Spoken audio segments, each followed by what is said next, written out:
Hey, what up, world history? This is Mr. View. I am back again, and guess what? Yeah, I'm still wearing the same shirt. It's the same day as yesterday for me. I'm taking two lectures in one day.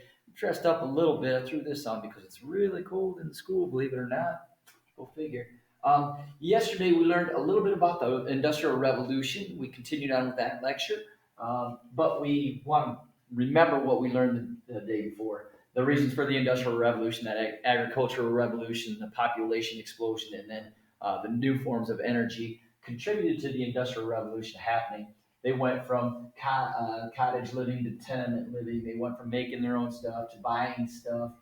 They went from not traveling at all to more travel, et cetera, et cetera, et cetera. Urbanization yesterday was the movement of people from the country to the cities, and that it obviously enlarged the cities, and then that caused a lot of problems in the cities. Remember, the safety was a huge issue because there were no street lights and things at night. It was very dangerous, but they also didn't have running water, and they didn't have sewage systems or garbage systems. They didn't have any organized police. So there were a lot of problems in those early cities.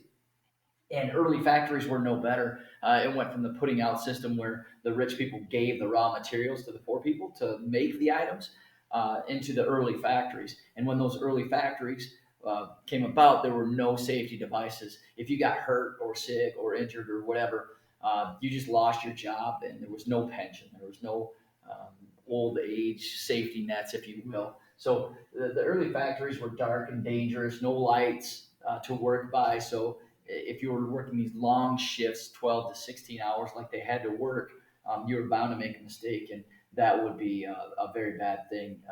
You could die or injured, or you would just lose your job if you made too many mistakes. So early factories were a train wreck, and there was no safety net. So today we're going to get to focusing on women and kids at work. These were big issues way back then. Factories loved hiring women for a couple of different reasons. Number one, the middle class and the poor women were pretty much forced to work. The wages were so low for the men, even that the women were forced to work. It's very similar to our situation in America right now, right? It's men and women work fairly equally. Uh, but back then, it was almost a necessity for poorer women to work. They were definitely paid less than men. And another reason that factories loved hiring women is because they could be bossed around very easily. They could be harassed and even beaten on the job, and there was no repercussions for them because they had to have their job. If the woman wouldn't take it or would fight back, bam, they're out, and somebody else would just take their job, and their family wouldn't eat. So they had to be taken, had to take some of this crap that the business owners or the factory workers put on the women. Obviously, there were some other issues, if you will. Women could be sexually assaulted and things like that, and there was really no way to speak out against these things that were happening um, because they would lose their job. In the famous book, The Jungle by Upton Sinclair, which Mr. Taluki probably read you some passages about the meatpacking industry being so horrible.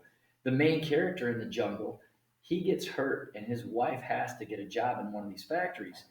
When she works there, the foreman is sexually assaulting her, and actually she has to have sexual favors to this foreman so she can keep her job, and she becomes pregnant, and that's a big issue within the book. So that's one of the things that actually happened. These types of things happened all the time, and it was not a rare occurrence in these factories. Were all women mistreated? Absolutely not that case. Were all women sexually assaulted or anything like that? No, but it did happen. Okay. Kids were also used at work as young as 5 years old, and in the coal mines, especially, they crawl in those tunnels, and they'd be crawling with the cart hooked up to their back, and they'd skin their head and become bald and things like that. Um, they worked in the factories too at the age of 5 and up. It's a crazy number to us. I can't imagine a 5-year-old today working in a factory. But they didn't have age requirements back then, and there were no unions to protect workers. They were very low wages, even lower than the women. The same problems happened with the kids as that happened with the women. They could be beaten, bossed around, and harassed because let's face it, if somebody, if a kid or a woman is hit by a larger male, they're not going to generally fight back or they're not going to have much of a chance. If a male hits another male, an older male, then there could be a fight. So these business owners and factory owners and the foreman would pick their battles with the women and kids. They were beaten, and it was very dangerous work. And once again, if these kids were hurt or sick, they just lost their jobs. They like to hire orphans too, or like to bring orphans to work in these factories because they didn't have parents, and if they disappeared or got hurt, it was no big deal. There wasn't going to be repercussions, basically, for these factory owners. They could pay the orphans with just food, and the orphanages didn't care because they didn't have to feed the kid for the day or they didn't have to take care of the kid for the day. So yeah, sure, take these kids and let them work in your factory. If they get hurt or die, big deal. One less person at the orphanage. So it was a brutal time for these young kids to be working. But factory owners like to hire women and kids for a variety of reasons: of pay, being able to beat or harass them if they needed to or wanted to, um, and all this other stuff. So wasn't a great time to be in the factories. We talked about them being dark and dangerous, and it was just the same for women and kids. If you have any questions, let me know. The notes should be on either Mondays or Tuesdays assignments. You can refer to those if you need to. This stuff is for me generally, and we'll worry about the Luddites tomorrow and see how things try to move in the right direction as far as getting better.